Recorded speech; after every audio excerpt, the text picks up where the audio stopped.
Greetings humans, welcome back to another What If. Today's What If being part 6 to What If Deku had an adaptation quirk.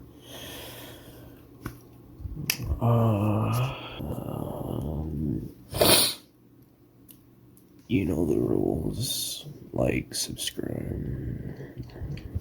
hit the notification bell. If you want to, that is. Doesn't really matter. Since this is part 6, there's going to be a playlist in the description. One being of this What If. The adaptation What If. The other one of another What If I think you guys might like. Again, it being the only other What If on my channel, the Sage of the Sixth Path What If.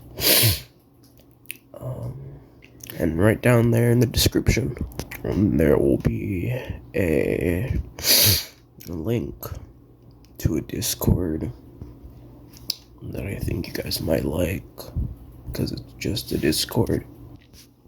So if you guys have ideas on how the What If should go for, or how the What If should be going, what you guys feel about how the What If has been going, or even new ideas about new What Ifs in general, I take them all there. You guys got feedback, take it. You can do it in the comments too, but Discord is just an easier way. You can just get in touch with me a lot faster, I feel, so that's that. And with that being said, let's get into the recap. In the last part, we went over the sports festival, and of course Midoriya won the sports festival, with Bakugo placing in I think second, and then Todoroki in third. So yeah, the whole thing goes on normally like that. Kendo spent the rest of the time with Midoriya. They were chilling, so that's a good thing. Really, that's about it. Well, nothing else really. That kind of sums up the entire thing. So, that being said, let's get back into the video.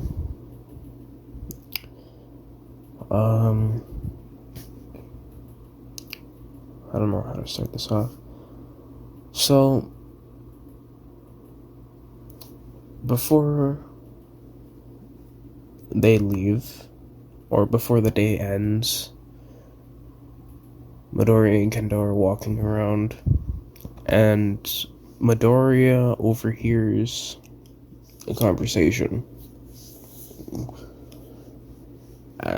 Midoriya overhears a conversation that Ida is having on his phone, telling Kendo he'll meet up with her in a little while. Midoriya decides to eavesdrop on the conversation, noting that it sounds important.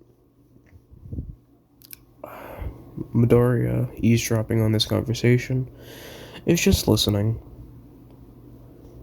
And he gets a phone, and Midoriya overhears that over the phone call, Ida's brother Ingenium had been severely wounded by someone known as the Hero Killer Stain.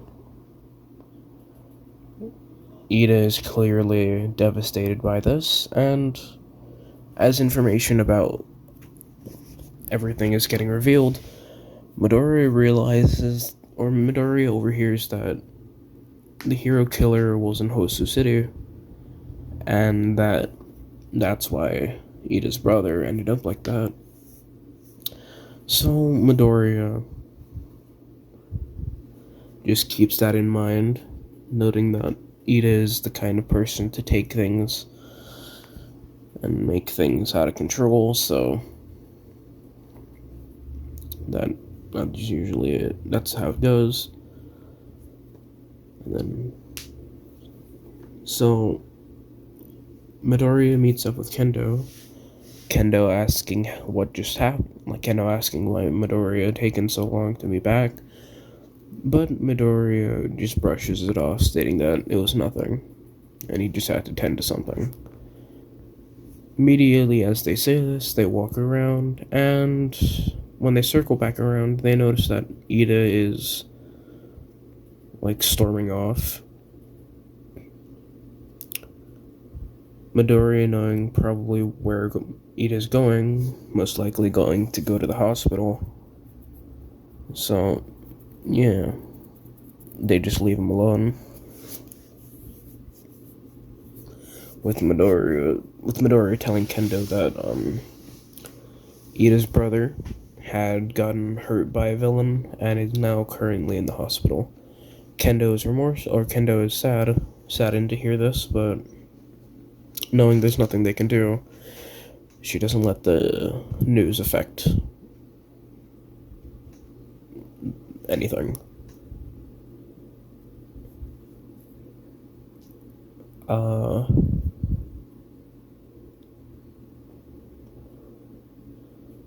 Things go like they do in canon, and Aizawa states that the students had gotten their recommendations. Everyone getting recommendations like how they did in canon. But Kendo got a few recommendations. One of which being for Endeavor's agency. Midori doesn't exactly understand why, considering that the only other person who got invited to Endeavor's agency, to his knowledge, is Todoroki. Midori brushes it off, thinking that maybe Endeavor saw something. Didn't care, honestly.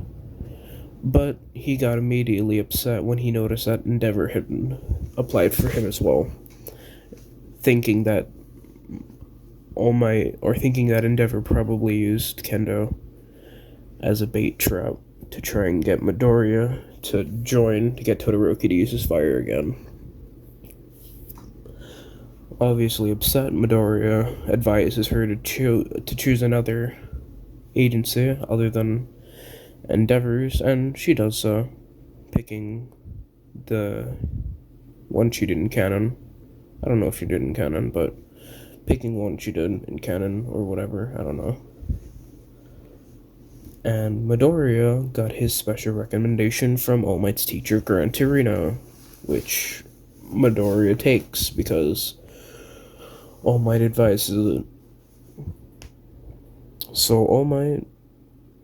So with this, All Might goes and hands the paper to Midoriya, or hands the recommendation slip to Midoriya, and Midoriya goes to the thing that Midoriya gets on the train to go to wherever he goes. Seeing Ida on the train station, going to a train that goes to Hosu, with just pure rage filled in size. Midoriya, worried about Ida doing something idiotic, makes sure that he's going to try and keep an eye on him, and just keep updated in the news and whatever. So Midoriya does that, and Midoriya goes to Gran Torino. It's like Gran Torino's little apartment thing. Upon opening the door, Midoriya sees Gran Torino fallen over with what appears to be his stomach pulled out, face down, and in what appears to be a pool of his own blood. Recognizing the smell of it not being blood, and that the stomach is tied up properly like the end of a sausage link, Midori just sits by the door calmly, flicking on the light fully, closing the door. As Gran Torino gets up, thinking that he scared Midoriya, he just sees an extremely wounded child completely and totally calm, just staring at him. Gran Torino is shocked and assumes that this is the Midoriya that he's heard so much about. And that's it. That's their whole beginning interaction. They begin talking and explaining who Gran Torino is to All Might and why exactly. And why exactly All Might decided that it would be best for for Gran Torino to teach him. Midoriya understands and they begin their training. Training goes somewhat similar to canon, but the main difference is that Midoriya pretty much already knows kind of the essence of full cowling. He doesn't fully understand it or know it, but he knows how to keep his percentage of one for all. He knows how to keep his percentage of one for all that he uses pretty low. So that's helpful. So he keeps his percentage used low and makes it to where Midoriya can use what he has normally been using, his like 15 to 20%, but throughout his entire body. As Gran Torino slowly expresses what he should do, and Midoriya unlocks his full cowling. I haven't quite thought of a name for what we should call the full cowling because Midoriya wouldn't call it that. As well as all the additional moves that Midoriya would be using, because I don't know if he's going to be as big of a fanboy as the one in canon. So, if you guys have ideas about what Midoriya's moves should be changed to, like instead of just naming an American state, he would just do something random, I don't know. As well as what full cowling should be named. Yeah, if you guys have ideas, put it in. If you guys don't, and you just want it to be called whatever full cowling or whatever smash moves, then it's fine. It doesn't really matter. I can probably think of something eventually. But, yeah, Midoriya learns, in essence, what his full cowling ability is, and he's able to use his percentage. And from now, Midoriya is just trying to kick up the percentage that he's able to use. Trying to boost it from his 15 to 20%, trying to get it to maybe a 40% by the end of the training. And what happens in canon happens on the train. I forget exactly why they were going on the train, but let's just say that whatever the reason that they were going on the train in canon is what everything that happened in canon afterwards, after what I said, happens in canon, or it happens in this what if, and they get ambushed on the train. Midoriya putting on full cowling, kicking the Nomu out of the building, telling Gran Torino that there are some of his classmates that he knows that are in the city, considering he knows they're in Hosu. He says that there are some people in Hosu that he knows are going to do some brash things at this moment, so he asks Gran Torino if he can go help people down below, and asks if Gran Torino can, take control of the train. Gran Torino says that he can, and he drops down. And Midoriya drops down, jumping out of the train. People are worried, but Gran Torino isn't, because, Midoriya is going to be fine. He's just going to jump out of the train. So, Midoriya runs through the city, defeating any Nomus that he sees, understanding their weak spot now being their brain, because he's more level-headed now. He understands that the brain is their weak spot, and calls Aizawa on a cell phone that he has, telling Aizawa that there's an incident in Hosu, and that they are going to probably need hero backup immediately. Aizawa, understanding this, informs like a ton of heroes that there's an attack, like there's a pretty substantial attack in Hosu City. Um, yeah, so there's a ton of people. So there's a ton of heroes that go through Hosu, and they're just all running around trying to defeat Nomu. Midoriya is just running through the streets, destroying or defeating any Nomu he sees. But he's ultimately looking for people to try and get them out, like to try and get them to safety. Midoriya does this for a while until he stumbles across one street where he hears a familiar voice, immediately running to it, ignoring what happened in the other street, ignoring what happens, leaving what happens in the other streets to the other heroes. Midoriya runs over to where this is, and he sees that Ida is getting attacked by this person wielding swords and knives with a tattered red scarf. Noticing that this person has another hero who is slumped over, and Ida who is about to get stabbed in his shoulder, Midoriya runs over to the villain who is now pinning Ida, using full cowling up to 35%, not having been able to get up to that 40 yet, and kicks the villain in the chest, sending the villain flying backwards as he looks down at Ida, telling Ida to get out. Ida questions why Midoriya is here and tells him to leave, considering that that's his fight, and Midoriya looks at him, irritated.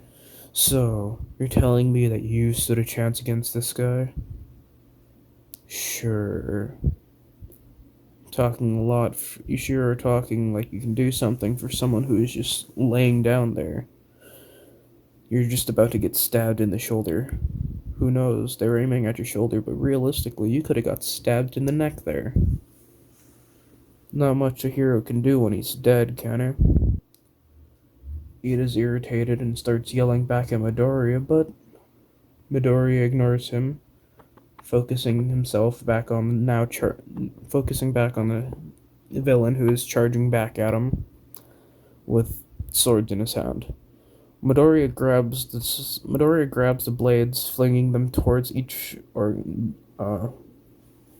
Midoriya grabs the blades, gripping them tightly as he throws both blades into the buildings surrounding him, making the villain lose their weapon. They jump back and Ida informs Midoriya that this person is known as Stain, and this is his fight. Midoriya immediately remembers the phone call that Ida had,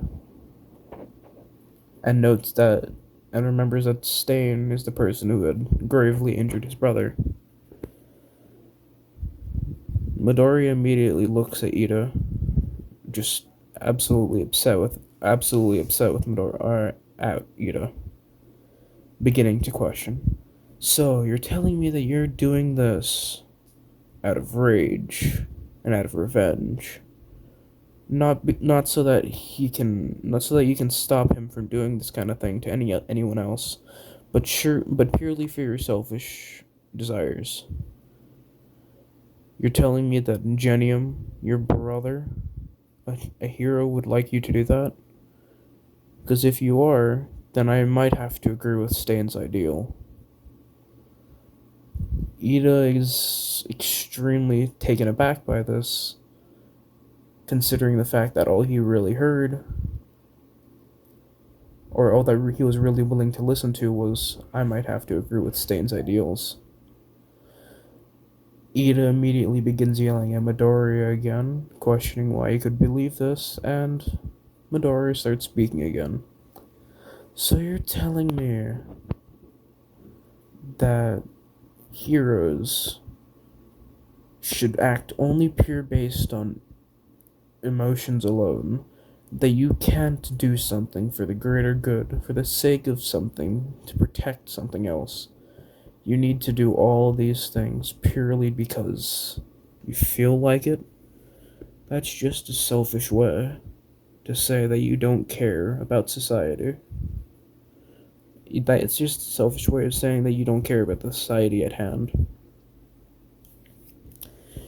Ida, fully listening to this now, is upset at Midoriya, but is beginning to see exactly what he means.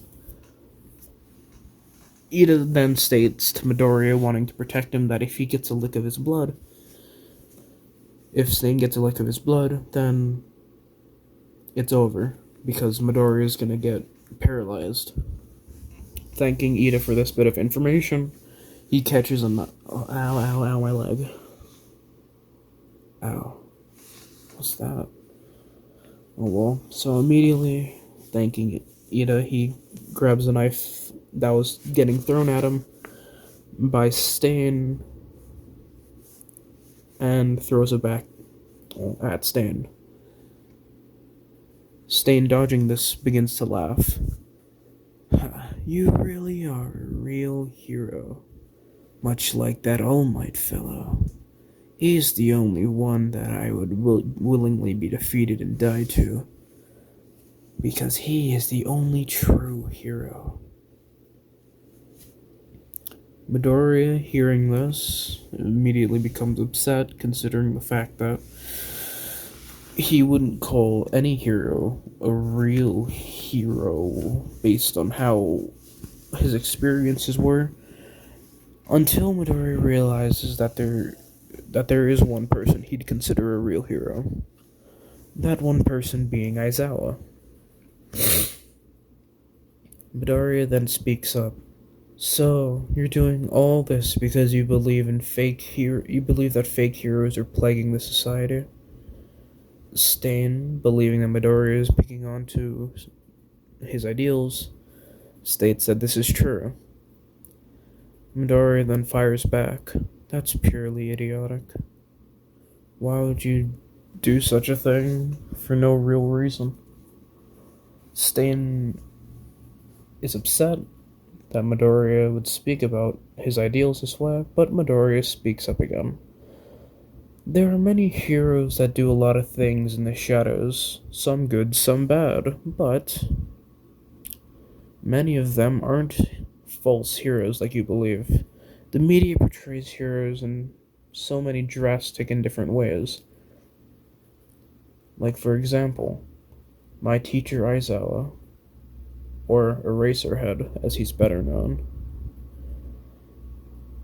is portrayed as a lazy teacher and a very poor hero, mainly for the fact that he was a teacher at UA while the USJ got attacked. Well, I, on the other hand, completely disagree. He is one of, if not the most compassionate teachers and heroes I've ever had in my life, and I know All Might pretty well, and I'd still say Aizawa ranks higher than him on that scale. So saying that someone like All Might is the only true hero leaves out a lot of people that are far better. But not only that, but heroes that are doing all they can to make the society better, but just because they don't stick out and flash out as much as All Might means that they aren't real. I'd say that's pretty flawed, wouldn't you, Stain? Stain not wanting to have his ideals challenged, stays quiet, going back to attack Midoriya. Midoriya tries challenging Stain's ideals, but Stain isn't having any of it, continuously attacking with a relentless barrage, even at times targeting the people on the sides like Native and Ida.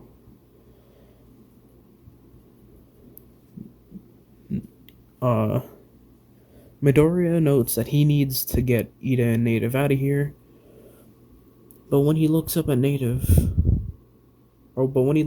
two of them, Native is beginning to move. Not a lot, but he's beginning to shuffle out of the alleyway. Midoriya noting that Native can move, immediately yells out at Native to get Ida out of here. Native disagrees, saying that he needs to protect himself, and begins sprinting out, having his cover blown. Midoriya is extremely upset at this, and can't believe the words that just came out of a hero's mouth. Stain beginning to laugh maniacally. You see, kid, that's exactly what I meant by fake heroes. You tell them to save someone, and as long as their life is in danger, they refuse to do so. Midori is extremely upset at this and grabs Ida and throws him at Native. Ida being extremely surprised and upset that he just got thrown, and Native getting knocked out by the teenager who is pretty tall and covered in body armor, getting slammed into him. So Ida is now paralyzed, laying on top of the unconscious Native, both of which being outside of the alleyway. Midori stating that they are no longer a liability, begins kicking up his one for all to percentages that it would hurt his body, going all the way up to 50%. His body going through extreme pain right now, having his muscles rip apart. Midori doesn't really care, because he knows that he'll heal it up. Not only that, but he knows that it's going to make him a lot stronger anyway, so it doesn't really matter to him. Plus, pain doesn't really bother Midori anymore, so yeah. And he begins fighting Stain. A few of the patrolling heroes, or one, not Ida, Endeavor and Todoroki stumble across the unconscious Native and the paralyzed Ida by luck, and Endeavor sees that Midoriya is fighting Stain all alone. Noting that Midoriya might need help, even though he really doesn't, Endeavor and Todoroki begin charging in. Midoriya immediately yells back at them to take the unconscious Native and Ida out of here and get them medical attention immediately, telling this primarily to Endeavor. Endeavor does so, tasking Todoroki, or Endeavor doesn't do so, telling Todoroki to do it instead. But Midoriya tells both of them to do it as he lands a knockout blow on Stain, grabbing Stain and making sure that he's in his sight. Seeing that Midoriya had just finished the job completely and totally by himself, they agree to do so, and they take them to, I don't know, anywhere that they take him to a hospital, actually, because that would make the most sense. They take him to a hospital as Midori just continues running around, defeating all these other Nomu with Stain on his back. But as Midori meets up with a group of heroes,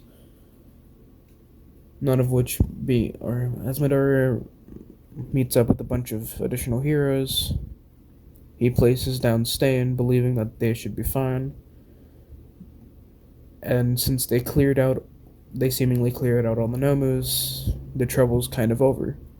But suddenly, Midori is picked up by a winged Nomu, the claws digging into his arm. Midori can't seem to pull away his grip, not being focused enough to turn on One for All. Stain immediately juts up from the ground and uses what he did in canon to stun all the other heroes around him, as he does what he did, stabbing the flying Nomu in the brain. having it drop Midoriya.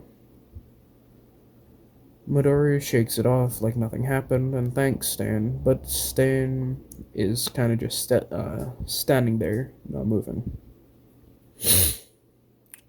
What happens from that point on happens in canon, and Stan is taken to Tartarus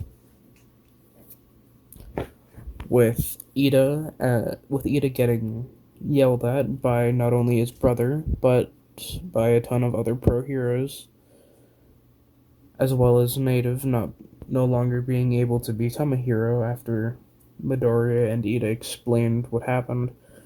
Or I wouldn't say he's not able to become a hero, it's just that his popularity severely dropped, and he's gonna have to work a lot harder for him to become, acknowledged as a hero again. And Midoriya is getting thanked by Aizawa for informing him about what was happening. Midoriya brushes it off and sees All Might, noting that All Might must have been around helping as well. All Might thanks Midoriya, but Midoriya seems less happy about All Might thanking him than Aizawa. Aizawa is slightly smirking at this, brushing it off slightly afterwards as they need to do a ton of cleanup. Suddenly, as Midoriya is getting treatment by what's her face? The nurse. What's her name? Recovery girl. In the hospital, he and Ida are getting talked to by what's it called? He and Ida are getting talked to by who they were getting talked to in canon, and the person states that what Ida had done was extremely reckless and dangerous, and that he could honestly be kicked out of the hero course just because of what he did. He says the same thing to Midoriya, but Midoriya isn't that much at fault because he was tasked with protecting the city by another hero, so what Midoriya had done was completely and totally normal. Midoriya is also told that what he did isn't going to be counted as what he has been doing, or isn't going to be counted as his doing because he's a student and he can't be known, or he can't be expressed out in the public as taking out a hero or taking out a villain that many heroes struggled to fight. Understanding this, Midoriya allows Endeavor to take the credit and doesn't really care. Kendo immediately begins talking with Midoriya over the phone after seeing what happened on the news, knowing that Midoriya was probably in Hosu, considering that all the heroes were there. And Midoriya states that he's fine. Kendo, having been extremely worried, is thankful, and they go back to school after that. Yeah, that's about it. They go back to school, and Ida apologizes to Midoriya for being reckless, and Midoriya doesn't care. Midoriya doesn't care, immediately walking away to spend more time with either Aizawa or Kendo. Doesn't matter. Midoriya's bond with Aizawa is leading him to become more close to both Aizawa and Kendo. So that's good. It's always a good thing. Midoriya having more trust for Aizawa than he does what's his face? All Might. But that trust isn't, for no reason. It's built up after a while. But not only that, but Midoriya is also taking his mom to court. And this is all being set up by Aizawa because of what Aizawa had said, or because of what Midori had said to Aizawa after the USJ. Aizawa had really taken it into consideration and was like, "Hey man, Midori, we can send your mother to court to make her pay for all the things that she's done to you." And Midoriya at first was hesitant because, well, that's his mom, but immediately remembering everything, he ultimately agrees. So now, after all the court and all the information was sent out and everything, Inko's in prison, and Midoriya had won the case. And Midoriya keeps the case quiet, and yeah, that's about it. So Inka will no longer be in the story because she's in prison, and no one else is going to know except for people that I either Midoriya tells or they figure out some kind of other way. But I doubt that's gonna happen. So the only way people would know is if Midoriya tells them, and Midoriya tells only one other person aside from Aizawa. That being Kendo, the only other person in class that he trusts. Aside from All Might, but, All Might's crazy, so. Kendo is extremely worried that Midoriya had been going through all this stuff alone. And even though, she was extremely upset that he was going through all this alone, sending her to court and stuff. But Midoriya states that it was fine. And after a while of convincing, she agrees too, and they just go back to school, waiting for the next thing to happen. And yeah, that's pretty much it for this part. If I sounded tired, that's because I am. I don't know why, but I've just been so drained of energy recently. And yeah, do all the things I said in the beginning of the video. You guys have anything to say to me? Like any recommendations? Any ideas of how the plot should be going forward? Any questions about things that are in the past? Link to the Discord, or just tell me in the Discord, which is in the description. The link is in the description. Either that for the Discord, or what's it called? In the comments, you can tell me, ask me. It's fine. I'll answer it as soon as I'm able. And with that being said, see ya.